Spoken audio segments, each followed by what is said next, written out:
دا ملګری وایي چې غیر اختیاري خبرې ذهن ته راځي دې دپاره علاج لا اله الا انت سبحانک انی کنت من الظالمین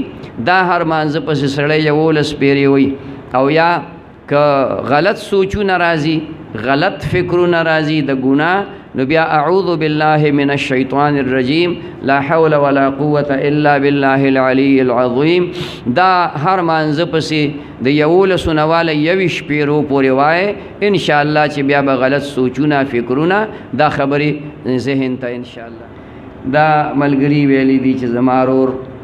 مشکل کې ګیر دی په سعودي عرب کې دعا وته وکړي الله پاک دې د هغه ټول مشکلات آسان کړي تاسو د هغه د مشکلاتو د حل دپاره د لا حول ولا قوة ختم کوئ لکه ما چې هغه مخکې بل ملګري ته وښودو 1500 پیرې لا حول ولا قوة الا بالله العلی العظیم